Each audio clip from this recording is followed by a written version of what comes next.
All right, today we're going to be doing optimization applications. So this is going to be kind of putting everything together of those ideas for concavity, first derivative test, second derivative test. It's kind of using all those things to do some application problems. And we've done some similar in the past, but this is going to be now we have a lot better tools at our disposal for checking on some of these things. So our key factors, we're going to use three theorems and or three pieces that we've picked up over the past few sections of chapter 4. So the extreme value theorem is going to be very important because we know if we have a closed interval and the function is continuous, then it's going to attain both an absolute max and an absolute minimum, which is very nice when you're talking about optimization because you're typically looking for how do I do something like maximize profit, minimize cost, maximize area, minimize volume, something like that. Now, there are some things to take into account. These are application problems, which means since they are application problems, use some common sense and it'll save you in the long run. If we're talking about areas and you get a negative value, probably not the best thing. If we're doing perimeter and you get that the length of a square or a length of the rectangle is 5 while the width is -3, double check your calculations. Something probably went wrong somewhere. So, and also, like, where do we bound these things? If we're talking about a time interval, it starts at 0 and it's going to need to end somewhere. So just keep those ideas in mind. Critical point, this is why I said we had some ideas before.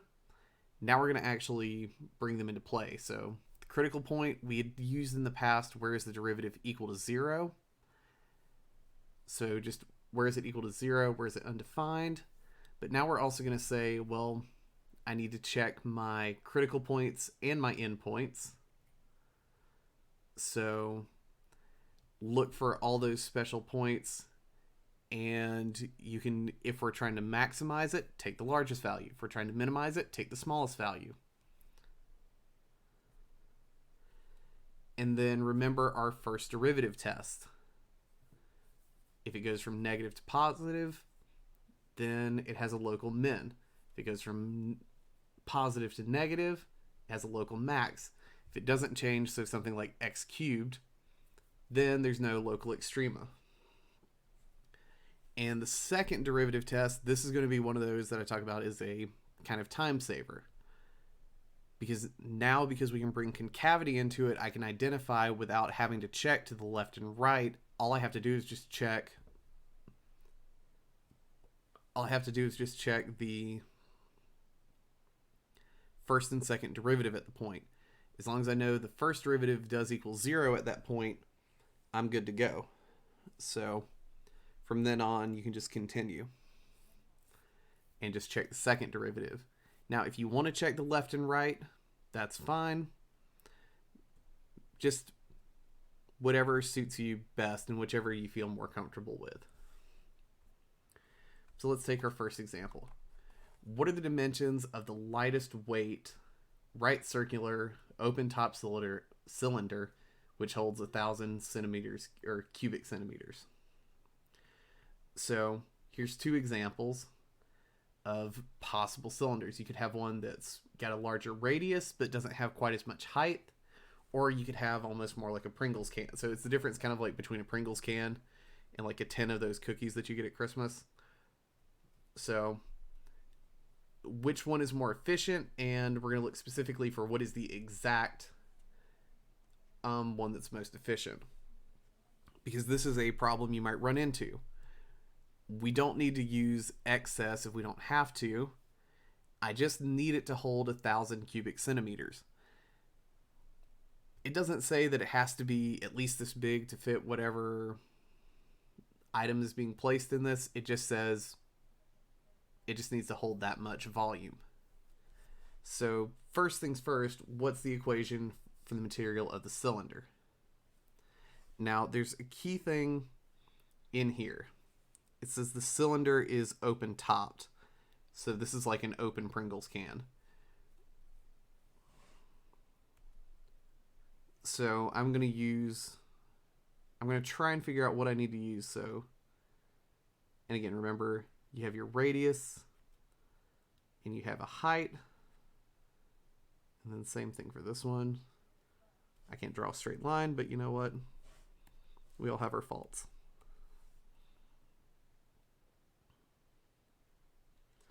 That one's a little bit better. And so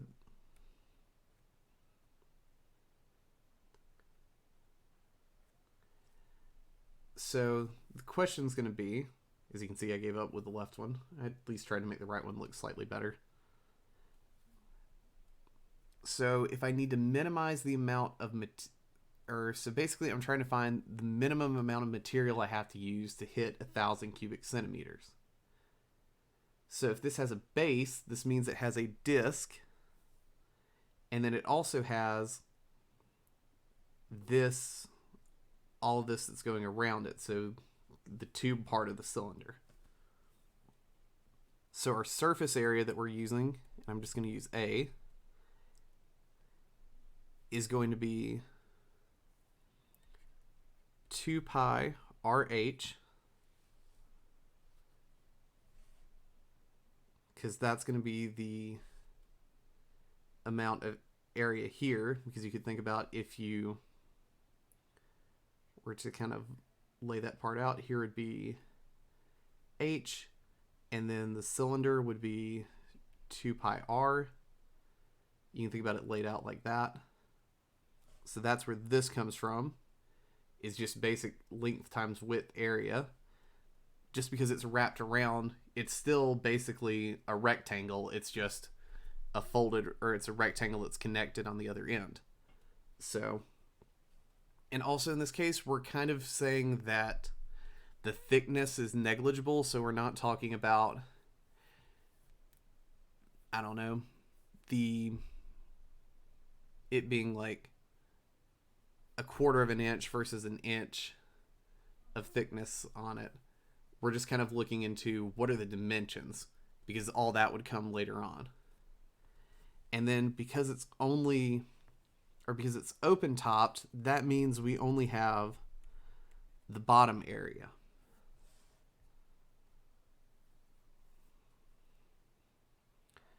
So I kind of answered my second question. So what does this have to do with the weight? Because this material is going to be the outer shell, and this is going to be the base of it. So let me just move that to a place that's not going to be in the way.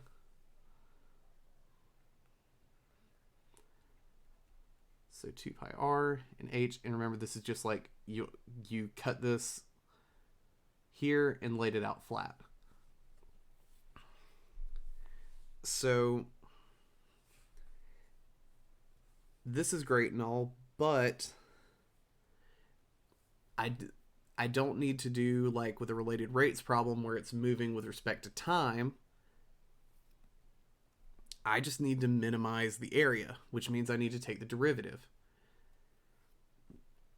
Now the question is though, how do I find this derivative? Because I have an H in there, so your goal is going to be try and reduce it down to a single variable.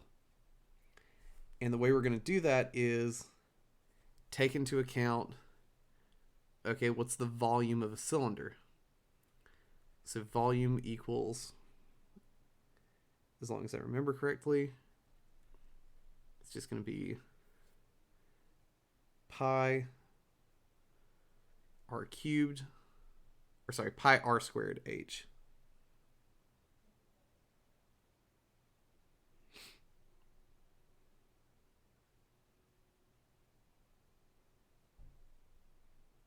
Yeah, pi r squared h. Let me have a brain fart for a minute. And so the reason that's useful is I know that the volume has to be 1,000 centimeters. So that means I can set this equal to 1,000, and Microsoft PowerPoint can take away my ability to write.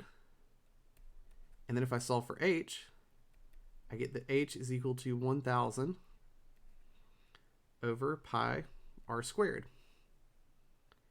And because I know this is consistent, I can just plug this in over here. So a is going to equal 2 pi r times 1,000 pi r squared plus pi r squared, which means our area is equal to 2,000, and that's going to be over r. But since we're going to take a derivative here in a minute, I'm just going to go ahead and make it r to the negative 1 plus pi r squared. So now we've reduced the entire problem to a single variable, which is nice because now I can actually take the derivative of this thing. Because if I'm going to minimize the area, I need to take the derivative and set it equal to 0. Because if this function here, a equals 2,000 r to the negative 1 plus pi r squared, that will definitely produce the area that I need, or that will give me the area I need to ensure a volume of 1,000 cubic centimeters. The question is, though, going to be, where do I minimize that? Because you can think about it, you could have an extremely long radius and a very, very minimal height, or you could have basically just like a flagpole. But probably somewhere in the middle of those two is going to be the better option. So we need to find where that minimum is. And then we also need to verify that it is a minimum point.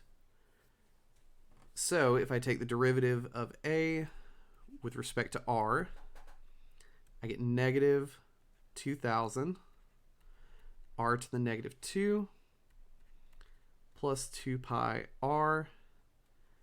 And then I'm going to set that equal to 0.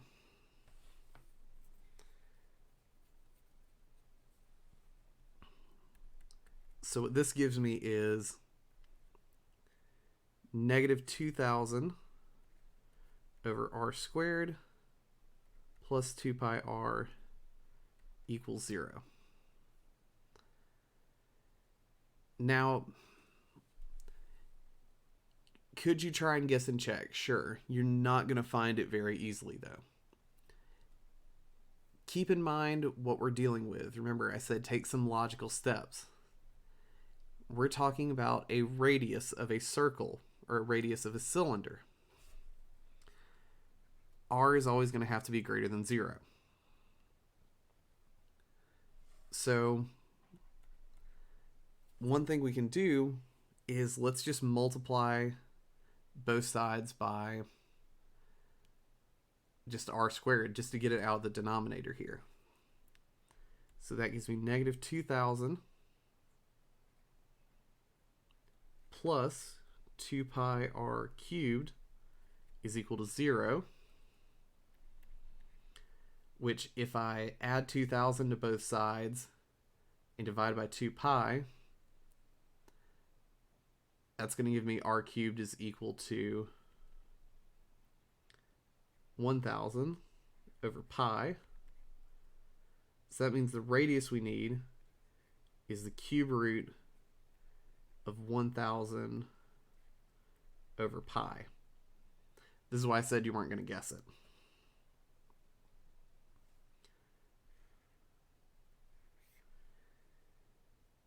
So if your radius is the cube root of 1,000 over pi,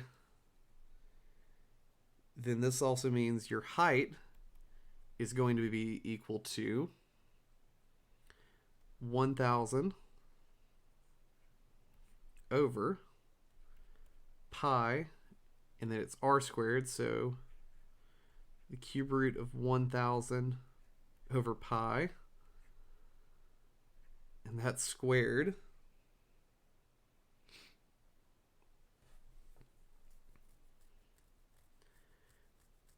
which is equal to, and now one thing I didn't do over here, if you want to reduce this to a bit simpler, this is r equals 10 over the cube root of pi. And then if you do all the algebra here, you also end up, because this is going to be plugged in here,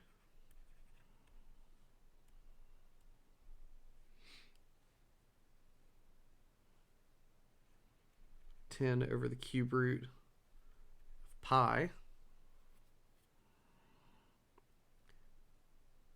I promise if you do the algebra, you'll see it's the same. And then you'll also still get that the height is 10 over the cube root of pi.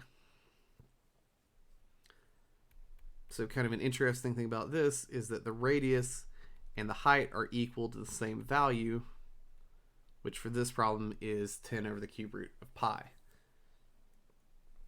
Now the question is, cool, I went through, I did all that, I found a value. I'm talking very boldly now, as if I were to be saying this is 100% for certain. But how do I know this is a minimum? That's really the kind of ultimate question here. So if you really want to verify, then let's do the second derivative. So the second derivative of a with respect to r is going to be 4,000 over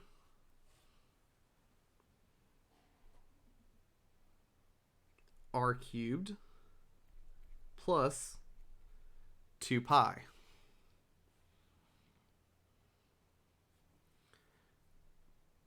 And if r is greater than 0 always, then this means the second derivative, not with respect to x, with respect to r, will also always be greater than 0. Which means, and I'm running out of room, this is concave up, always. But more importantly, this is going back to the previous rule. Our derivative is equal to 0 at the point c, which in this case c is 10 over the cube root of pi. And if we were to evaluate the second derivative at at 10 over the cube root of pi, you would find, like at every point if r is greater than 0, that this value is positive. And our rule said if its derivative is equal to 0, if the derivative equals 0 and it's got a positive second derivative, that means it is a minimum. Now it's also the only minimum, which makes it an absolute minimum. That's kind of nice.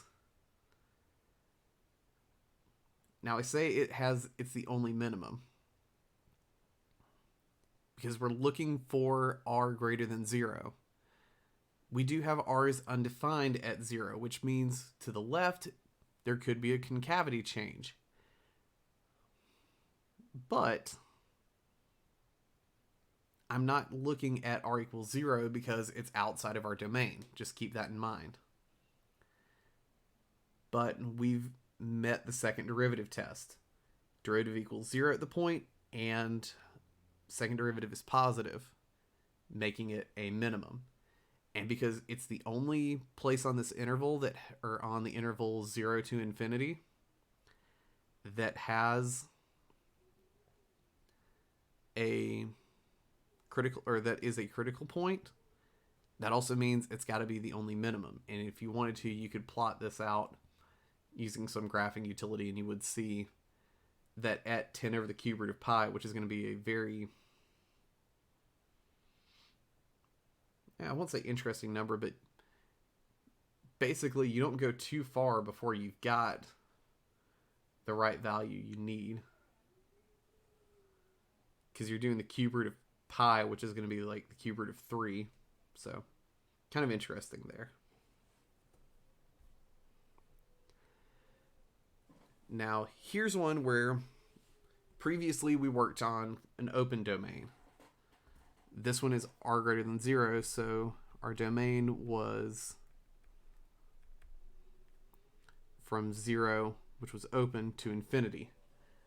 Now, of course, you can't have it be infinitely large. You can't have that. That's silly. But within a reasonable distance, this is the idea that you're taking, is that I just need the radius to be positive. Is there a point where it's ridiculous and the company looks at you and goes, look, you can't have an 18-mile radius of the cylinder while it's less than the thickness of a quarter? They probably won't let you do that, but we're just kind of emphasizing here where our domain needs to be. With this one, though, we're going to be talking on a closed domain. So you're 2 miles offshore in a boat, and your home is 6 miles down the coast. Now you can row at 2 miles per hour, and you can walk at 5 miles per hour. So the question is then, how far into shore should you row to minimize your travel time? I'm going to add that up here. To minimize travel time. Because that's kind of what we're implying. So this is kind of what you can think about. So here's your house. Give you a door so you can get into it. And here's you. You're out on a boat.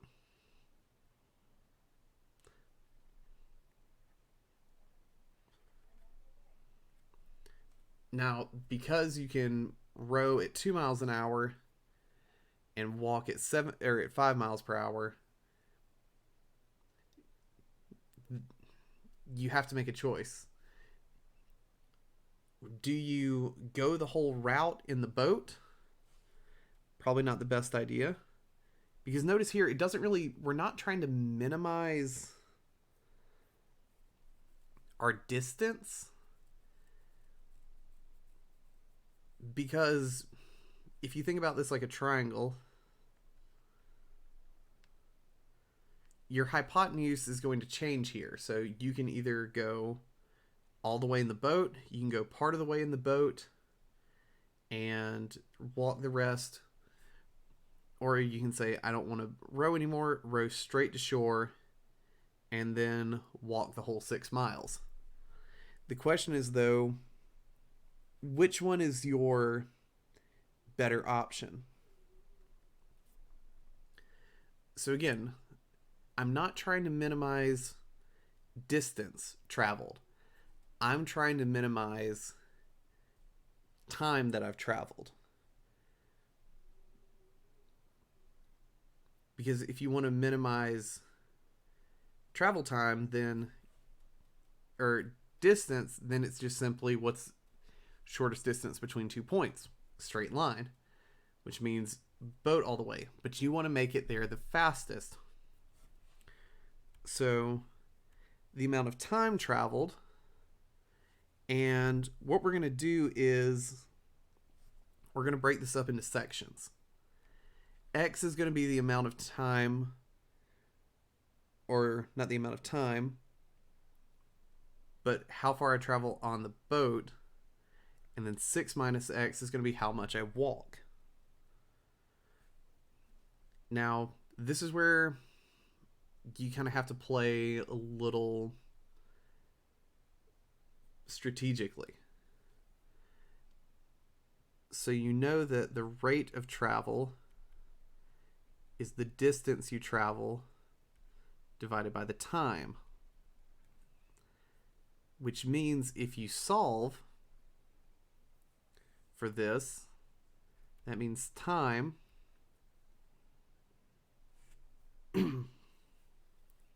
is equal to the rate times the distance. Yeah, distance over time is your rate. So, oh no, let me be dumb. Time is equal to the distance over the rate.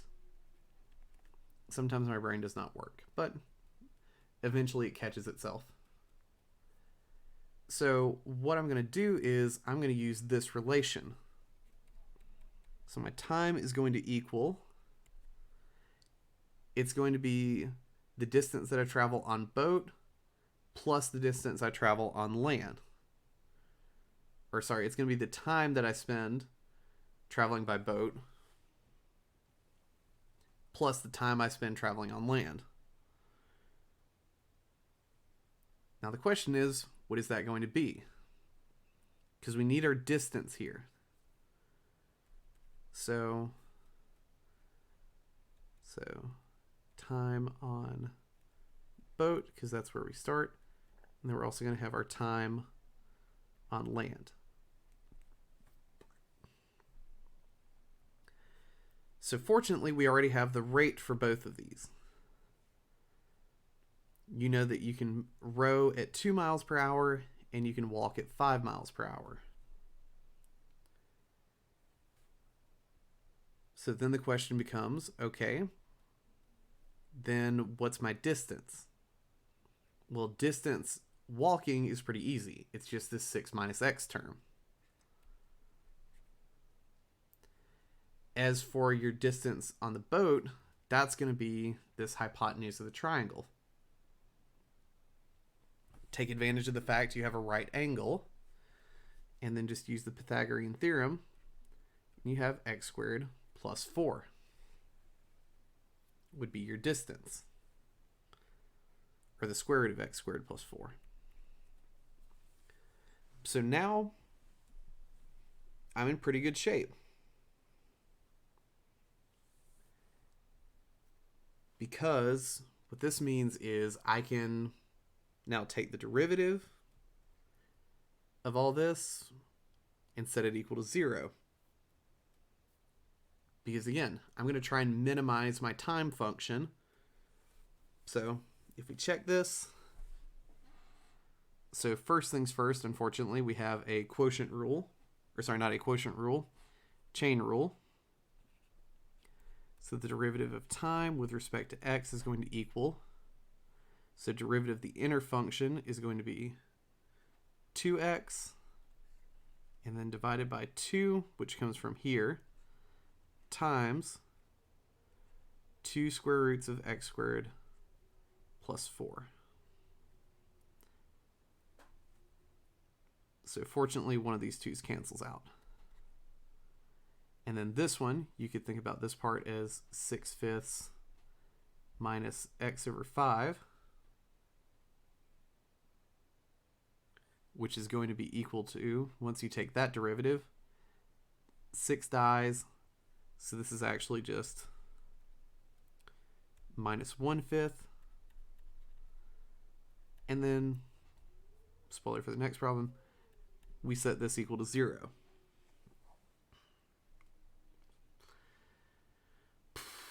Can't do too much with that. But what I can do is I can get a common denominator here. So this is going to be 5x minus 2 square roots of x squared plus 4 divided by 5 times 2 square roots of x squared plus 4. And that's still set equal to 0. Now, I won't necessarily say the answer to the question, but now I got to figure out, what do I want to check? Do I want to check the left function, or do I want to check, or sorry, not the left function. Do I want to try and solve all this, or do I want to make my life a little bit easier? First things first, denominator never equals 0, so it's never undefined, so we only need to look at the numerator.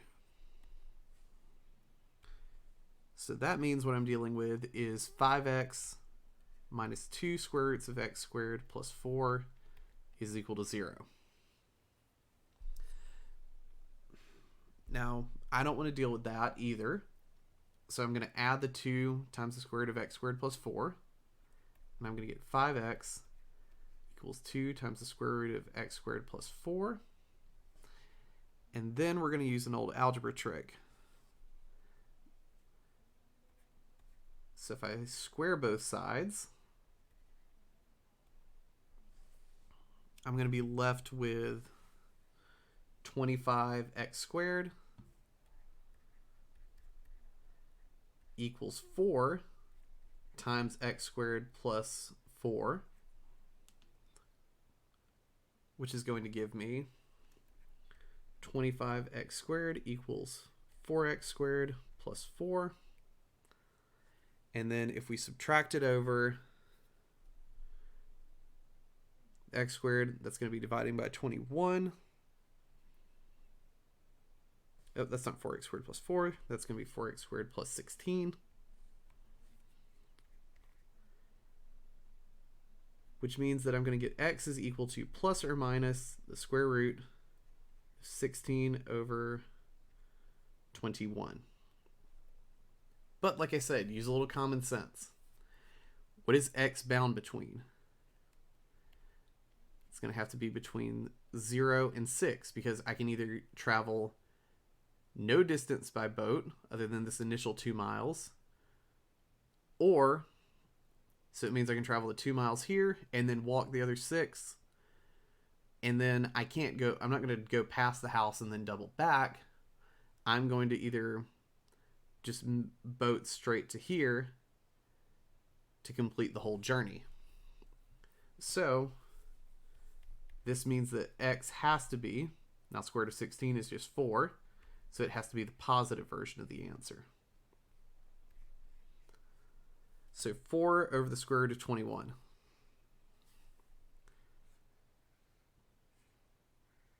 Now just as a little demonstration, we have x, and then we have the amount of time.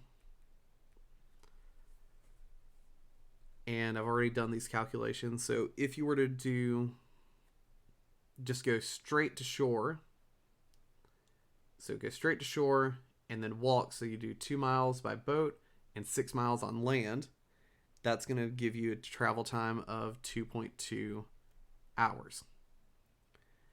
If you boat the whole way, it takes you 3.16 hours. And then 4 over the square root of 21 is roughly 0.87. And if you do that, that gives you approximately 2.12 hours to complete your trip. So again, we found the point. Now the question is that a minimum? Well, kind of using the example of the time on the interval, that does look like it would be the minimum. Now you could either take the second derivative, which have fun taking the second derivative because, you know, all that stuff. Or this is a case where I think the first derivative test is perfectly acceptable. So 4 over the square root of 21. And then this is locked by 0 and 6. So I'm going to check x equals 1. And then I'll check x equals 5. So again, denominator's always positive, so you don't have to worry about that. So this would be 5 minus 2 times the square root of 5, which 5, 2 minus the square root of 5. Yeah, 2 times Let me do a quick double check. So it's 5 minus... Oh. Let me be dumb. I should pick 1/2 because I just said 4 over the square root of 21 is 0.87, so I need to actually check a half. So 2.5 minus 2 times the square root of a fourth, so 0.25 plus 4. That is definitely negative. And then if I were to try it, is using 5. So it would be 25 minus 2 times the square root of 25 plus 4. So decreasing to increasing. So that's got to be the minimum. And the reason I checked here, if you said, well, why did you check 0 and 6? Remember, our endpoints on a closed interval are also critical points. So it's important to check those as well. Because maybe it is going to be faster just to go straight to shore and then go the rest of the way. Or maybe if you could boat just a little bit faster, it would work out better to go farther in the boat. But in this case, it's better to travel not too far. So you go less than a mile onshore from where your perpendicular point is. And then, or I guess perpendicular point. What I mean is where the perpendicular line is drawn here. You go about 0.87 miles from there, and then you walk the rest of the 5 and some change miles.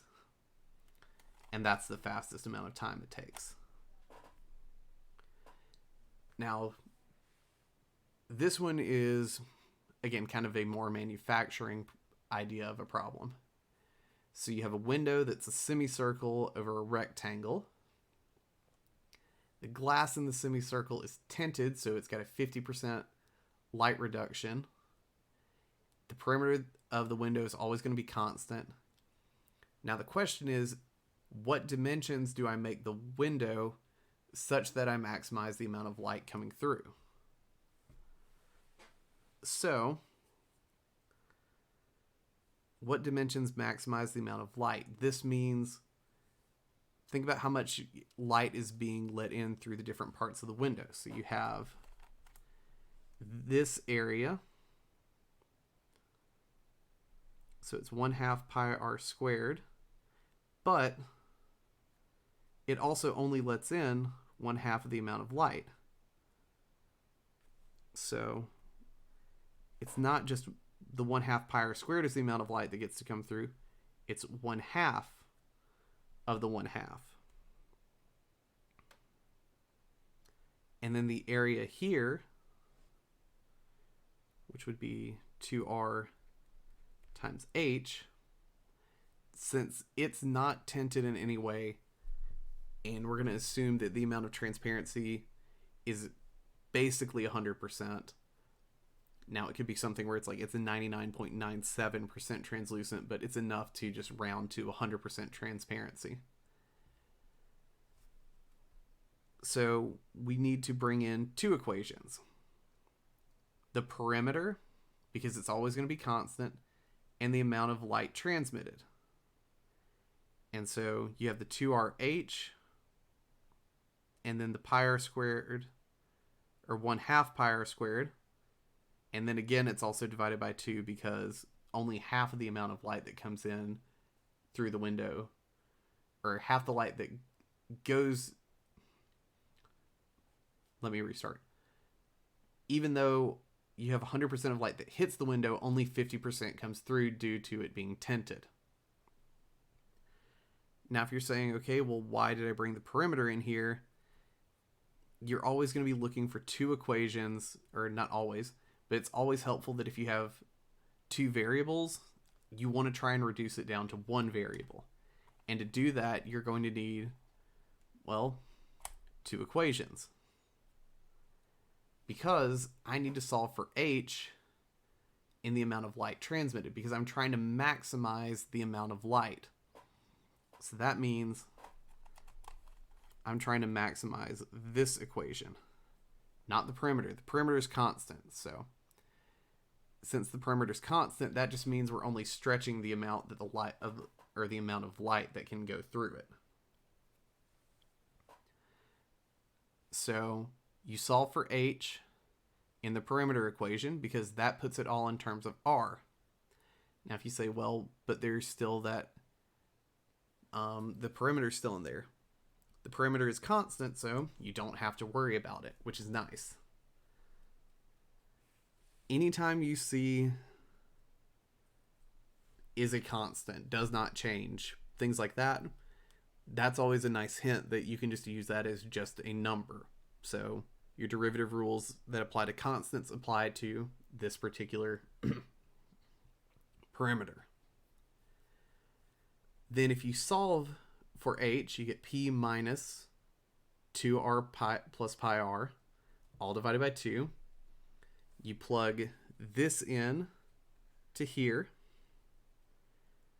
and then you get this equation, which, if you go through it, it kind of reduces down nicely to be pr minus 2 plus 3 pi over 4 r squared. Take the derivative of that. P is a constant, so we get p minus 4 plus 3 pi over 2, because this would be the derivative of L with respect to R is going to be just P, and then minus 2 times 2 plus 3 pi over 4 multiplied by R. And then you can see where distribute the 2 in, doubles this to be 4, reduces this to be 3 pi over 2.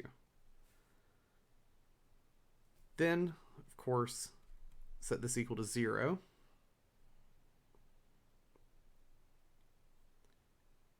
And then that means R is going to be, if you simplify it, 2 times the perimeter divided by 8 plus 3 pi. And then, of course, you plug in that value for R in the height equation, and then you now have two equations that give you the proper dimensions for this. Now, one thing I didn't mention at the beginning is, why is our width 2r?